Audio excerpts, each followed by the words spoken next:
boys and girls? Yeah. Good.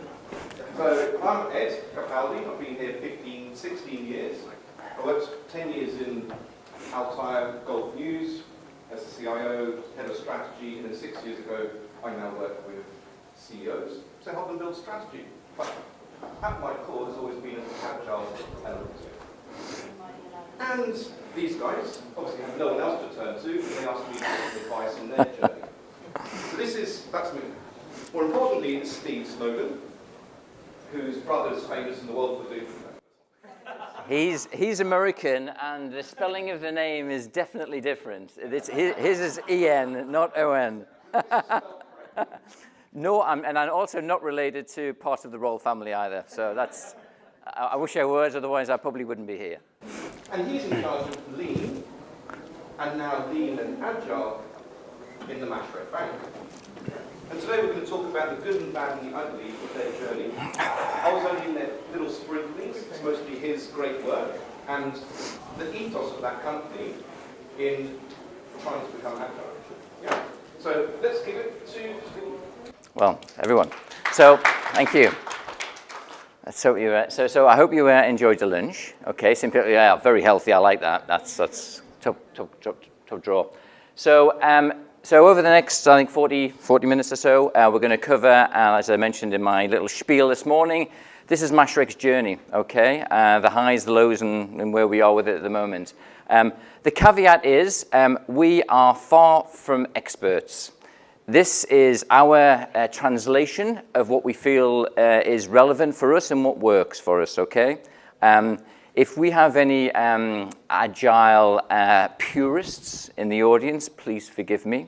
We have adapted certain things and tweaked certain things because at the end of the day, it's got to work, okay? That's ultimately at the end of the day what it's got to work. So before we get stuck into it, a word for our sponsors. So thank you very much for our sponsors for supporting this event today.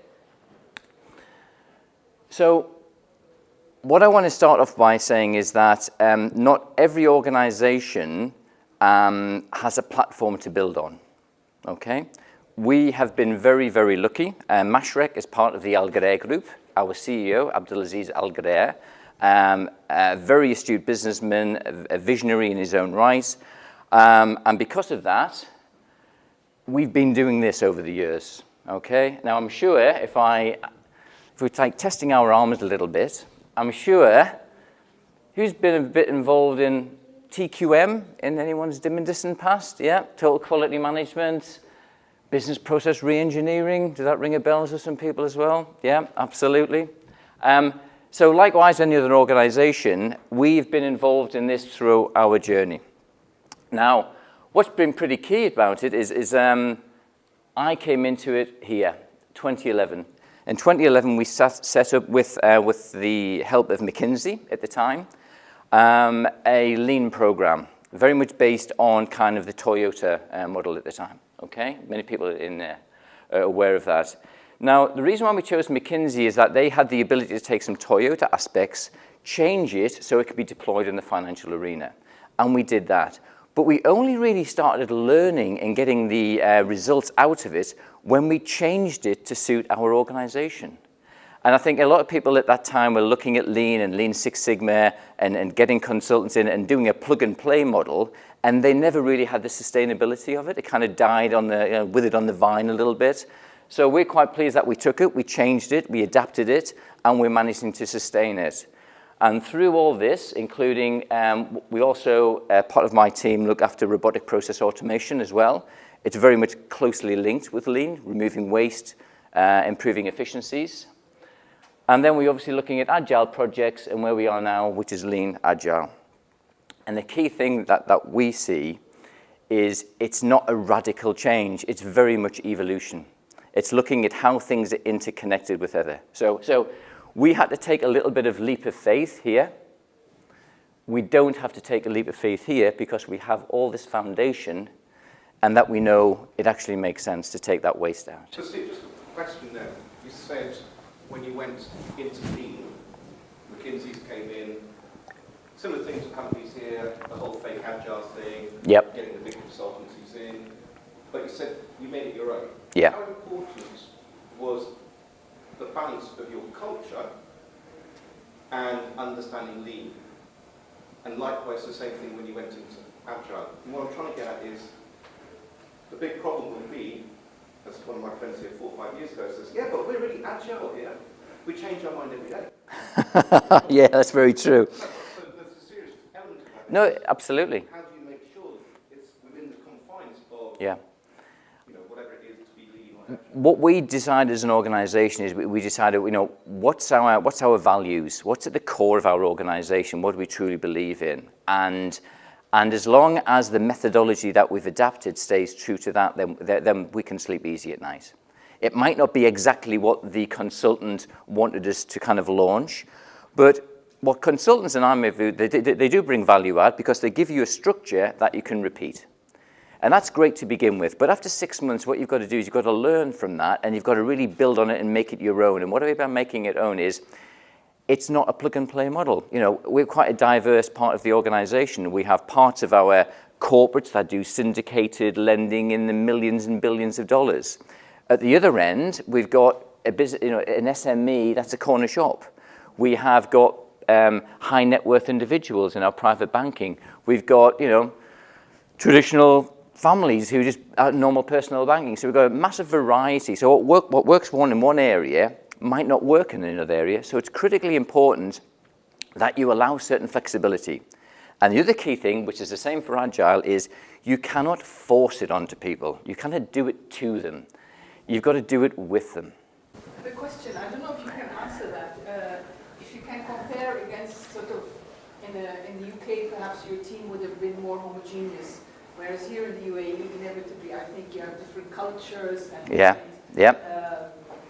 do you think, does this lean and agile solve a problem that you could have thought would happen or overcome? Does it help, or is it more of a problem? So is it better applicable in a homogeneous team rather than in a heterogeneous team? For me, the cultural diversity is a massive plus for us, and huge plus, because the team makeup and the team makeup that we have within my team is about 20 people, reflects the makeup of Mashreq Bank and the wider Al Ghurair group. I've got 3 or 4 locals in my team. They're fantastic. For me, it's not about nationality. It's about, are you good enough? And that's what. Yeah, your culture. Yes. The company culture. So the fact that the company culture exudes from the CEO is a massive thing for us. But also it is matching. So the diversity brings, people have different ideas to bring to the party. So that really has helped us structure it. So anyone moving on to the Agile, I think that's the key thing, is the support from the CEO from the top is critically important to get that message. But then it's equally important that you have the ability to tweak things within parameters. You can't let everyone go helter-skelter and fly off and do 97 different varieties of something. You've got to have an element of guidance and rules, because at the end of the day, we're a bank, okay? We've got a number of central bank and regulations that we have to meet, so it can't be a total free-for-all. Can I just throw one other thing? So when ING, big famous case study, which is a project with Humanity, Harry, so we went in, came in and did it in Holland. Okay? Wonderful case study. Suited and adapted to that bank's culture. They then took it, this is Humanity, so one of the world's experts in this sort of stuff, right? And Harry, who was here last year. So when we took it over to France, guess what happened? Complete nightmare. I'm not saying anything against the French. But the point is you form it into the culture of your entity, but you've got to also remember, when you take it to Oman or Abu Dhabi or across the world, water to Sharjah, it's going to be different. So you've always got to have this agile approach. We'll keep you in the loop, because in 3 weeks' time, we're launching Agile in Egypt. So that should be very interesting. So this is where I'm talking about making it relevant to you, okay? Now, I'm sure I don't have to speak to the converted. Everyone probably recognizes that left-hand side, the original Agile Manifesto. And you're talking about, I think Ari's name is up there somewhere. Yeah. Yeah, he's on there somewhere. So when Ed came to us and said, okay, and have you read the Agile Manifesto? You want to be agile, this is kind of the rule book type of thing. guidance, of course, and we look through this and we're going, oh. It's like, what's that? So we're having workshops and people, and it's like, oh, this just doesn't make sense to us. You know, some of it we could relate to, don't get me wrong, but because we're not purely tech driven, because we wanted to make a difference for our business and our customers and be closer to the customers, we said, well, how can we link it with our existing culture of our organization? So the process we went through, and this was the tiers I mentioned in tantrums this morning. There's quite a few tiers and tantrums in actually pulling this document together. So we've now created the Mashreq Agile Manifesto that goes pan-bank. And this will remain constant no matter where we deploy it, because we've built within it certain flexibilities for different countries to make a kind of a nuance and an understanding for its own thing. So what might work in Bahrain or Kuwait, we might have to tweak a little bit for Egypt, but it's still under the guise of this. So whilst we couldn't have, so here you've got obviously the 4 values. We already have Mashreq values, so we converted them into pillars. So we are customer, collaboration, the swift changes, and not forgetting we're a bank. We have to have controls. But the key thing about the controls is making the controls closer to the customer. So our compliance area, our anti-money laundering area, if we can get the controls closer to the customer, it's actually better. It's better for our organization. It means that the decisions are being made with more information that's relevant, rather than further away from the customer when it's often diluted. And the key thing is showing the linkage between the pillars and the principles underneath with our spirit values. And that's why getting it bought into the company, whenever we deploy now Lean Agile, we're saying, well, look, think about Mashreq values. And this is where the CEO massively comes into play. This is where he drives this and everyone truly believes in it within the organization. And by showing the linkage to it every day, every week, every month in what we do, the huddles, the scrums, the OKR setting, it shows how are we respecting our colleagues in the scrums? Are we delivering the value and being passionate about our clients? That's the key message that comes through all the time with it. I'm just going to pause this one, because I think many companies don't do this, but it's really important to really understand what this means, because this is the core. Right? And then translating it to here in your language, but not abusing the essence of the core. Right? A bit like religions and everything else, they'll have different flavors, but the essence, different people will speak about them in different ways. It's important to translate that into your language and just validate all the time. And the way they did it was collaboratively. Right? They brought some different heads of business, right? And they thrashed it out, like you said, lots of tears and nonsense. For me, it was beautiful when there were only 3 objectives, and then that one came in. We'll just talk about that little bit there. Yeah, so this bit here is staff engagement. I mean, we participate in the Gallup survey every year, and our CEO, and rightly so, is very proud of the fact that we've won a Gallup Award for the last 5 years on the trot now, which makes us stand out certainly as a Middle East corporation, and that's for the high level of staff engagement. And by linking Agile with staff engagement, we in this room, we think, well, yeah, that makes sense, doesn't it? You know, you're empowering people more, you're making decisions closer to where the customers are, you're breaking down their barriers, because instead of sending an email to the compliance guy or the risk guy, you're not hearing back for a week, he's actually sitting next to you. And you can talk about this deal that you're going to be doing. So by putting in the staff engagement, kind of the penny just dropped a little bit for a lot of our guys by thinking, well, actually, I can see how this is going to make me more engaged and make my job a lot easier. And before we move on, there was that one line in here, because a bank is all about, like you said, starts with C, the word. Collaboration? To make sure you don't abuse the system. Or the controls. Controls, right? So within compliance. Compliance. So although the word compliance doesn't appear here, it's in one of these, I can't remember which one it was, but we agree in flexibility, but then we... Yeah. So this bottom one here, sorry, you can't make it. This is about make it safe. This is actually doing it safe rather than doing it quickly. which actually flies in the face of Agile, because it's all about rapid, about doing it quickly. And this is where we had to put something in about making it safe, because sometimes being first to market in a heavily regulated environment is not the best thing to do. Okay? As fast as possible, but making sure it's safe. Yeah. We'll come on to see, so we've got some really good tangible impacts of where we've absolutely hugely reduced turnaround times. And fast is relative, you know. Fast doesn't have to be the speed of light. Fast just needs to be, if you're twice as quick as you were before, you're pretty quick. Doesn't mean to say that you're as quick as someone else. So, because we were already on a lean journey, Agile comes into the mix. What's critically important is, how do you tell people that one does not replace the other? Okay? So, I mean, please, you know, a bit of participation here. So, what would you say is what do these things have in common? Anyone who's experienced in lean and in Agile, what would you say they share? Is it the same thing? What's the same coin? Sorry?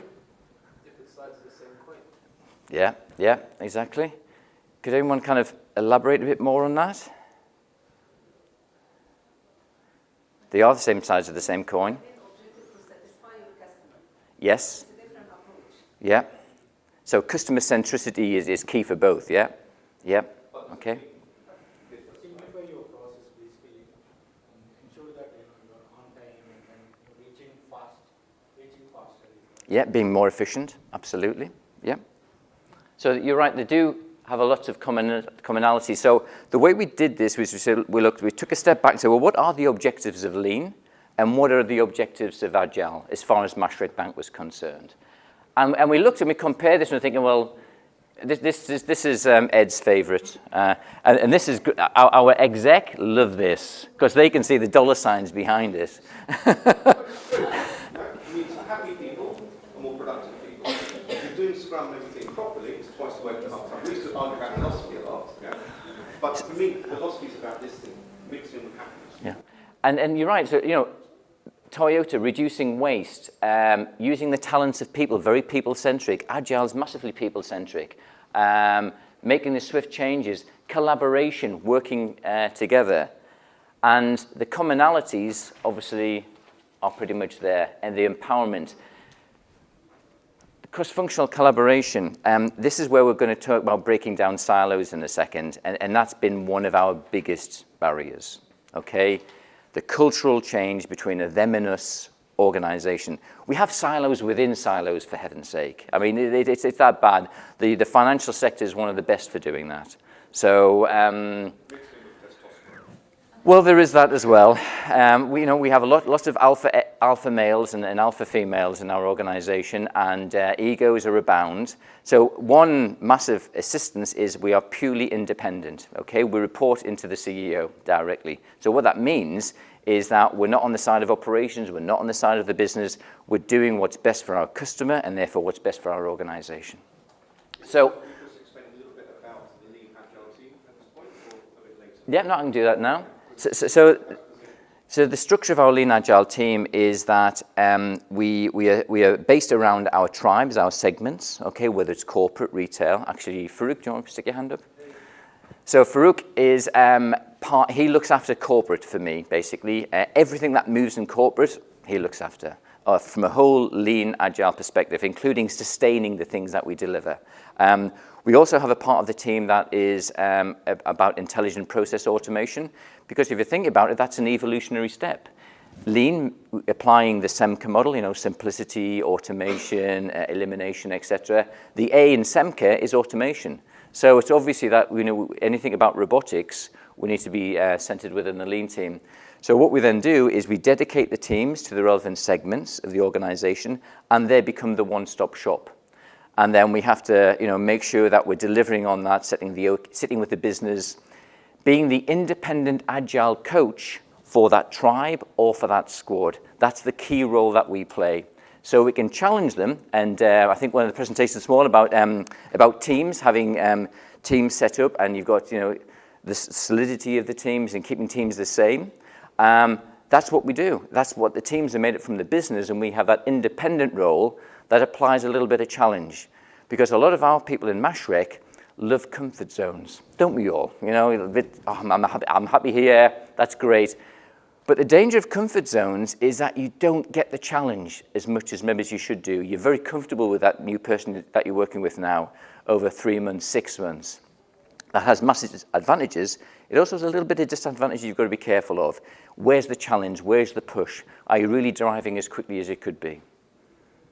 So that's how we're kind of structuring it. When we talked about the structure, so we've set, yes, please. Sorry, but on that point, what are the key valuable added elements you brought from Agile into the Lean? Because you've been applying Lean. Yeah. And then You've seen my slides, haven't you? I love this. There you go. You couldn't have timed that question any better. Fantastic. Please, any questions, just shout them out. So, spot on. What we had to do is once people understood it was symbiotic relationship between Lean and Agile, once they understood that, we needed to take it to the lower level and said, okay, guys, these are the extra tools and techniques that you now have at your disposal. It's like if you're a golfer. I don't know if there's any golfers in the room, but you can play a round of golf with 2 or 3 golf clubs, and that's it. But you're going to play a far better round if you've got 14, yeah? What we're doing is we're providing more golf clubs at the disposal of our business, training them, giving them the guidance and the use of these techniques, so that they can achieve what's needed in the Agile pillars. And so when you're talking about, you know, the scrums and the blockage boards and the Agile team model, you know, the organization skills, doing the retrospectives, they all fold into the existing Lean lenses that we look at. Because for us, Lean is not just about process efficiency. We have to look at the whole gamut of aspects. And that's why Agile and Lean really blends itself so well together. So when we now look at some projects, people will not just get Agile, they'll not just get Lean, they'll get both barrels. Absolutely complementary. But it doesn't mean we have to do everything in every situation. We'll look at the situation with the business, assess it, and then we use what's relevant. Because again, if the business is working with us, they're helping design things, they can see that we're there to assist. We're not trying to kind of push a tool or a technique on them. They'll say, well, this would work well here, or this would work well here, and collaboratively work together on it. So that's how we've kind of moved that on. But again, what's important is to make sure things don't slip back. You know, in the past, we've done many projects, Lean projects, where we've implemented something, but what's happened is it's actually slipped back. So we now have a sustained cycle where we'll go into an area and it's called sustain and support. So what we actually do, it's not like, some people call it like a mini audit. You know, I hate the word audit, but I get where they're coming from. It's to make sure that, look, when we agreed this would work for you 6 months ago, are you still doing it? Are you still having your daily scrums, the daily huddles, the weekly stuff? Or have you stopped doing it now? So we have to do that, but it has to have teeth. So we do it on a quarterly basis. Our CEO is a massive advocate for this. You either pass or you fail. You know, done. Is it done or not done? So if you You are building culture here. I mean, some people say, no, you can't tell people what to do. Everyone has the right to do this. Yeah, great. But we live in a society, especially here, where you do need a bit of command and control. Remember when we first started this, Yeah. Big Boss, it was a case of, yeah, but we can't just have free, you know, this is a society where we need to have command and control. And the answer is yes. That's not very agile to say, but you start with that, and then you let go. Right? This is about letting go, because ultimately it's about customer delight means more profits. And you said a great thing to me the other day about the low-hanging fruit. Yeah, exactly. And through this, what happens to get this, to get the buy-in from the organization of the areas is you pick up the low-hanging fruit. Now, what do I mean by low-hanging fruit is things that we weren't able to do because we physically weren't sitting together, or we couldn't achieve in the same time frame before, whereas now we can and we've bettered it. So by communicating the quick wins and low-hanging fruit, you could gain a momentum in the organization, okay, a positive momentum. And as long as you communicate and articulate that, then that kind of spreads in the organization. So if you've got one part, say corporate, who are a bit reluctant to do something in a certain way, they look over where retail have been doing it, and they've got massive success. So I think, well, actually, why don't you try it out? You know, there's no harm in trying something. It doesn't mean that it might work or might not work. If it tries, fantastic. If it needs tweaking, let's tweak it. So try it and see what the output's going to be. And being transparent, teasing each other over in Alpha 10. We often say, hey, Alpha 10, look at Mashreq, they're doing this much better than you. How do you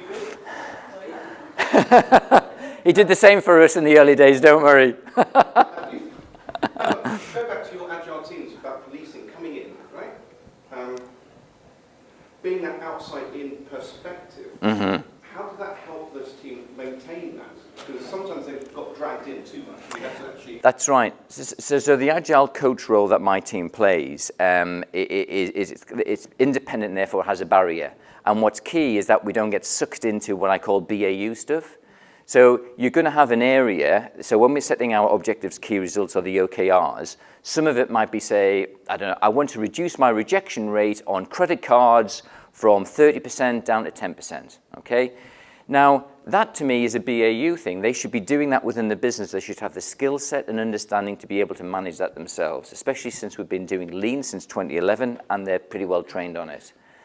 The danger is my guy as an agile coach gets sucked in because of the skill set of that individual in chasing, harrowing, following up, doing root cause problem solving, Ishikawa diagrams, whatever they might be from a lean perspective, root cause, etc., and they get sucked into BAU. So it's important to then train the business to do more.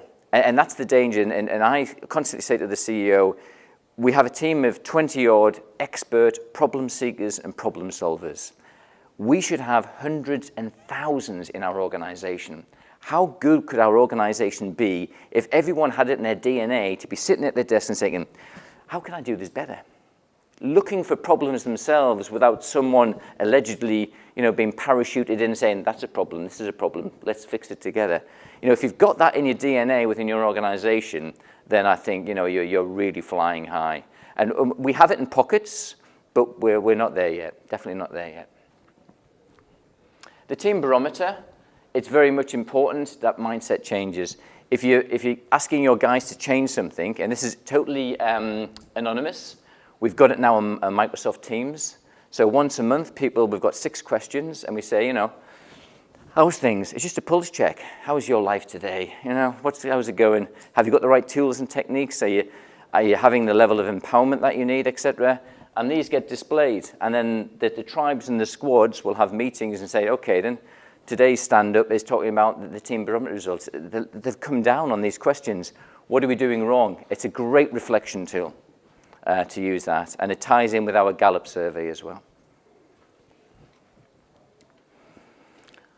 Right, so as I said before, we're fantastic at this. I don't know how many decades or centuries banks have done in this way, but what you've basically got is these 3 people, the product owner, the segment owner, and the sales channel, for years and years and years, had the ability to say, it's your fault I haven't achieved my target. Yeah, I'm sure that resonates with many of the businesses in the room today as well. So we said, you know what? Let's try and break that down. So, all this is going to be relevant, the accountability, the communication, the access, just the locations of where people were. And bizarrely, they needed these guys who didn't even report into them to make them successful. And these guys are often kind of second-class citizens in the eyes of these people. Yeah? Been there before. So we have radically changed. We have restructured our whole organization to be agile. And what I mean by that is, our segments are our tribes. So within retail, for example, we have business banking, we have private banking, we have Mashreq Gold. They're all tribes. Underneath the tribes, they have products that are relevant to that segment. That product is a squad. Each segment head or tribe lead is a mini CEO. He is responsible fully end-to-end for his whole P&L. He owns his customers, and everything he needs to deliver for that customer is within his universe. Likewise, for the product guy, everything he needs to deliver, say for mortgages, for example, everything that we need to deliver to that mortgage, the policy, the risk, the sales of it, are within that squad. Now, what I mean by in the squad, I mean the relevant representation is in the squad. So our squad sizes are about 10 to 12 people. Our tribes are generally vary from about 80 to 110, Farouk, something like that. But what's key is we have chapter members. So this is not dissimilar to how ING was structured. We've adapted it to suit Mashreq. So we have operation representatives, compliance, tech, risk, all these represented in here. Now, not only are they represented, but historically, no one's had skin in the game. I could work in risk and say, I could get my SAT score significantly above target, and I could decline every single corporate deal I see that year. Because I've done it quickly enough, and I've protected the bank, I've done my job. Because my objectives for that year are nowhere near aligned to the organization. So now we have shared MBOs, management by objectives. Now these objectives mean that the business has a stake in their stakeholders. So we can't change policy. Remember that I talked about controls and we can't reduce controls. So I can't now say, give that person a credit card, give Ed a credit card now, whereas yesterday I wouldn't, pre-Agile. So we can give them a credit card, but what it means is that the business has the leverage over the prioritization and the speed. And that's where the Agile comes in. So we can say to risk, don't look at those 5 deals. I want you to focus on this one. This one's more important for me for the business and the customer. And we've agreed a TAT and an SLA, and now you sit next to me and you're going out on joint visits. It means that the time's a lot quicker. So it really has radically changed our world. This again, we have pockets of it working really well, pockets of resistance still, okay? Very truth and very honest here. They've still got guys in the old world. It's still a them and us in certain areas, and that's a constant challenge that we face. And yes, we'll get there eventually, one step at a time, but we've still got kind of people who are resisting this change in terms of... About the chapter members. So if the IT guy is in one of these squads, right? Mm-hmm. He has full ability to take decisions, or does he Absolutely. feel back to you? No. So the thing about the structure of this is the chapter members here, they have the ability to make the decisions on that area, and that's the key thing. That's why it's at a certain level. So they have the ability to make changes for the betterment of that squad or for that tribe. So that's why it's pitched at a certain level. We don't simply want someone who then has to run back to their boss to get the authorization. That's like the old world. That's protecting itself. So we give these the autonomy to be self-fulfilling teams, both at a squad level and at a tribe level. That's why these guys own their P&L, and these guys own the P&L for their product. The only challenge comes when we have multiple tribes who want to sell the same product. So then we have kind of utility products, but they're under one main area. Any questions on this before I move on? We can always come back to anything that's... This one, the hardest thing for them to think about. Just one quick question. Normally, it's very hard to find those decision makers and chapter members in an organization. Yeah. They're not very available. Very small, lean organization, few people out there. The good ones are always difficult to get. Yeah. So how did you tackle that in getting the right people in the multiple spots? Well, it's kind of identifying who's in that role at the moment and giving them a chance and sitting down with them and explaining to them, this is what you do now, this is what we're going to ask you to do in the future. Are you up for this? Do you have the skill set and the capability? And it's like what we were saying before, one of the earlier presentations this morning is about why would you bring someone into your organization and give them such a defined structure that you didn't allow them to bring any value add to that? And now what we're saying to them, look, maybe it's in the past we put you in a straitjacket, we've taken it off. We've given you the authority to do it. Some people found that step to independency, to actually asking them to do what they should be paid for, is a difficult step to take sometimes, and that's where the culture changes come in. As well. But remember, there's no such thing as a bad team, just a bad boss. Right? So, if you have people under you, give them a chance. Don't assume they can't step up. right? We were talking earlier about children are born, right, with a mindset. Then we condition them. You've got to let them give them a chance, but you've also got to remember most of these people have never had this for a chance. And if it's Asian, predominantly from a caste system, they're never going to challenge up that. They're not used to it, right? Or somewhere in the older European systems, they're not used to it. So you have to provide that environment of trust to allow them to step into the light. We're a bank at the end of the day. There is a bottom line. We're not a charity. Yeah. So through objectives, key results, we have to deliver tangible. And this is what I was saying before. And this is what we're now starting to produce a dashboard for, to report on a quarterly basis back to the CEO and the exec committee, saying, what has Lean Agile changed this organization in this quarter? There's got to be some tangibility around about it. So whether it's revenue, cost, process efficiency, customer experience, or the knowledge and capability. So this is a reflection of some of these really quick wins. My apologies for some of the nerdy numbers, but this is, at the end of the day, what it means. So great example, client-facing time. Corporate RMs hiding behind paperwork.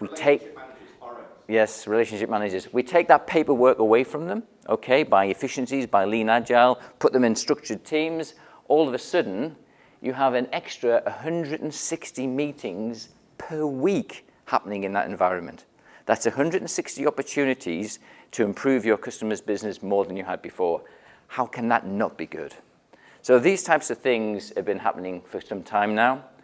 Rework, compliance referrals. We've got to, the to and fro between compliance and the business constantly, because you haven't done this. I didn't know it was needed. I told you before it was. Well, that was last month. I thought it changed by now. No, it hasn't. It's still there. Okay, fine.